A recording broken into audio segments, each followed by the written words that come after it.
Bonjour chers internautes, bonjour chers téléspectateurs, il y a chaîne Nabiso Tolingara Mingi, Prince Ngangu TV. Ngai, ezali maman fidèle, mon qui j'aime, azali pour présenter bino émission na bino Bolingaka Mingi, émission na bino Obolandaka Mingi. Namuko ya leo tuzali na sengo ya munene ya ko présenter bino émission oyo na eloko moko o toliaka. Eloko moko o etonisaka biso kaka mabumu, mais toyebaka nde ba vertu nango te. Hein? Na français ba bengi yango sésame. Na lingala ba bengi yango bongo wangila. Alors tozali na expert na biso mama azali kati na biso yenda ko parler biso en long et en large ya oto bengaka wangila. Po to kanisa kaka ezali kaka pour la ko tondisa libumu mais to ko ay ko expliquer biso que ezali sur ma vertu mususu. Alors maman yebisa biso o se présenter pour biso ba vertu ya wangila o biso liya kaka etondisa biso ba bumu or ezapena eloko mususu pesa la kana kati ya nzoto. Maman Motena bino bato nyonso o bofandi na etando na mike bobandi boza kolanda ngai. Ngai mama Jackie Nzaba Rebecca infirmière. Lelo na ekotalisa bino ba bienfait ya graine oyo babengi sésame na lingala ezali wangila. Musala nini wangila ezosala na nzoto ya mutu? Eza na misala ebele. Wangila wana aza na ba vertu ebele. Aza riche na vitamine A. Aza riche na vitamine E. Aza pe riche, aza na fer, aza na magnésium, aza na potassium, aza na ba minéraux ebele. Aza pe na protéine. Aza na makambo ebele na nzoto ya mutu. Mais pona lelo oyo na kotalisa bino kaka tina ya wangila esalaka eza malamu pona suki ya mutu. Mama Jackie na kamwe mingi wangila kaka toliaka pe tolipe ko tiango pe na mitu na biso na basuki pona ekola. Alors nalingi o expliquer biso na pa biso basi toliaka kaka ici toyeba kaka wangila tolie ezali aliment c'est tout. Mais nazali ko kamwa mingi ke wangila ezala pene ti ba pomade to tiaka na basuki po biso basi oyebi biso tozaka mingi lofundu na basuki na biso o esalaka te ozala suki na biso so suki ezali kitoko okomimona mpe ozali bien. Alors nalingi mama oyebisa biso d'abord o expliquer biso nini wangila wana ekoma lisusu ke pomade ya suki. Mama Jackie, wangila ezali na banutriments ebele na kati. Wangila pona suki eza na vitamine E. Bino moko boyebi vitamine E eza eloko oyo ebotisaka ba poil na nzoto bimisaka basuki. Po na ba oyo suki katana ngai kutu ngamoko na suki katana kinyonso mabandi na mabandi. Nayeba ki olenge ya kosala te. Mais kaka pona huile oyo ya wangila ebotisinga suki. Na bandaki kosalela kaka yango. Kotiango na cuir chevelu. Pe na bandaki kozwa mususu naza kopakolango na cheveux mobimba. Nasalaki traitement nango pendant 3 semaines. Boye namoni suki na ngai ekomi na vitamine ebele. Suki na ngai ezongi na lolenge oyo ezalaki. Yango na lobi na kotika te na leka pe ko partager na bandeko na ngai pona wangila. Soki olingi oyeba lolenge na sayelaka huile oyo ya sésame o babengi wangila. Tala ba numéro oyo ezoleka na se ya télévision na biso. Ou bien okoki kokoma pe abonné na biso po yo oleka kozwa sekele oyo ya lolenge basalaka wangila po oyeba. Merci beaucoup maman Jackie. En tout cas na moni ezali na ebité mais ezolekela ngai. Pour dire que comprendre que biso na Congo tozalaka na biloko ebele mais toyebaka te. Biso tokanisaka mpo na suki na biso ezala milai il faut euta na mikili ya poto. Pomade tel mafuta tel otie na nzoto na mbongo ebele mais kamwe ke awa na Congo toa pe na mafuta oke totie pe ndenge tomoni pe suki na ondele za kitoko après 3 semaines ekoli.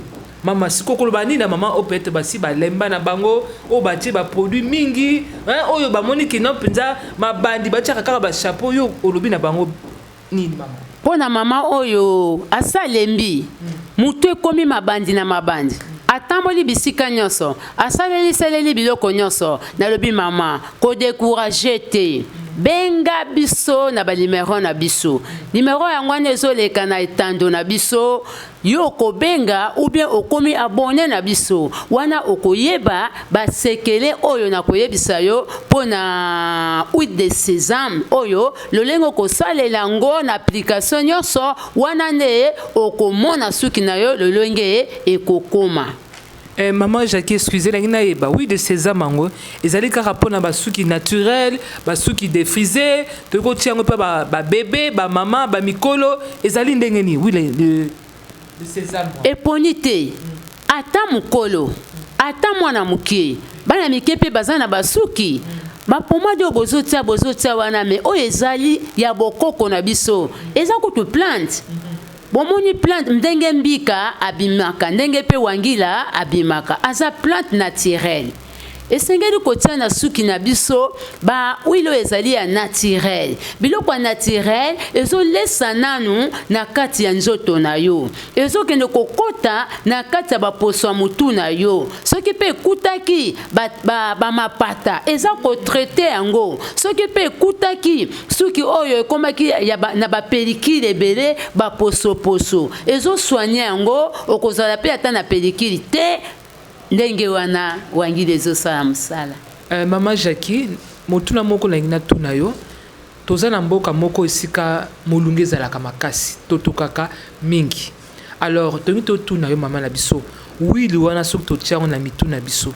Eko cause biso ba problème te, mapalata te, ba pellicule te ou bien complication, motuna epa na yo maman Jackie. Eko pose biso ba problème te. Oh, au contraire, wili wana ya sésame. Ce qui ekutaki mapalata eza kolongola ngo nyonso po eza traitement po na mutu azana ba pellicule ekolongola ye ba pellicule nyonso pe po na mutu oyo azana mapalata ekosilisa ekozongisa suki ya mutu kitoko pe ekopesa suki ya mutu souplicité na maboko pe ekongengisa suki ya mutu. Merci mingi maman Jackie. Donc ce que tu comprendre très bien na to kolanda na maman na biso awa to monete na mbongo muke to kozala na suki ya kitoko. Mais maman n'ingi na poser question moko. Est-ce que mafuta to tcharango na mutu eza na solo mabete po tala kaka na mboka na biso mulunge okotia mafuta na mutu boza na peme na mutu na bus na taxi bus okotungisa voisin te. Yango eza na solo mabete. Oliaka wangila, oliaka pembika, kututala yango oyo. Solo mabe ezate, ezana solo kitoko, solo mabe ezate. Ezana solo moko, donc ina lobani ni passable, donc kitoko. Ezana solo mabete, ezana malamu mingi. Merci beaucoup, maman Jackie. Effectivement, toza la mafuta yango na kati ya plateau na biswawa, ngamo pe na yoki yango pesa, pardon. Yango pe nazala ngo na maboko awa mama Jackie autikoloba eza na soloté ko confondre yango na ba mafuta na biso ou peut-être to lambelaka ou peut-être to melaka mais eza mafuta moko ngambo na remarquer ezali mafuta moko très bien. Maman Jackie, question mususu mafuta oyo ya huile de sésame eza ka rapport na basi mibali te ou bien eza mutu no sa ko sala mafuta yango. Équipé moi si mobali te mwana te mibali pe bazaka na basuki bango pona bango bakotia na cuir chevelu te po biso nde toza na posa epousse suki ekolisa suki ekomisa yango souplicité engengisa yango eya milai mais pona bango akozwa kaka atie na maboko apakoli kaka na cheveux mais na cuir chevelu te po mobali suki ekoko koma ebele te mwasi nde suki ekoki na kokoma ebele. Ba papa bouti kolanda pe bino moko lokola ngai je crois que bokamwe pe po ya ba pe que non bo pe ko utiliser pe mafuta pona pomade pona basuki pona monaka mibali mususu ataza na suki mingi te atie moi pomade libandi wana ezongenga alors toza na huile moko oyo mama na biso azo proposer biso o non seulement ko ngengisa bino mitu mais ko kolisa bino pe basuki ezali huile oyo ya biso moko bana mboka mutu asali oyo huile oyo ezali mama na biso azali ndeko na biso azali mutu teke auti na bamboka mipaya te na oyo eza kati na kita na biso na mboka yango nde asaleli mafuta yango soki siko mutu aza pe na bamboka mipaya alingi siko azo mafuta na biso yo siko olobi tokosala ndenge nini akozwa ndenge nini akobandela wapi azwa avion ya akosala ndenge nini mama Jackie pona ba oyo bazali musika na kolakisa bino lolenge ya kosala ngo kasi esengeli bobenga biso na ba numéro oyo eza koleka na télévision na biso pe bokoma pe babone na biso wana bokoyeba même o baza na mikili ya poto toza na possibilité ya kosala pe ya kotindela bino yango ekokoma malamu na bisika bozali. Maman Rebecca tongi toyeba nanu est-ce que mafuta na biso oyo ya wangila eza kaka mpona suki ou bien eza pe na eloko pe mosusu pe opesa biso eza kaka mpona suki te toyebisaki bino ba bienfait oyo wangila ezosala na nzoto ya motu aza kosoigne bamaladi ebele azali na 45 maladi oyo pe aza kosoigner à part suki aza na ba maladie ebele pona lelo tozwi kaka moko tokoki kowela te tolanda ndamu mukolo mususu tokozwa maladie mususu tomona ndenge graine ya huile de sésame eza kosala na kati na nzoto na biso bato. Merci maman Jackie. Yango chers internautes, chers téléspectateurs, tous allez conseiller bino bozala abonné na chaîne na biso Prince Ngangu TV pour na boye baba vertu misusu oyo ya wangila pour soko kikara moko esilité ezali mingi.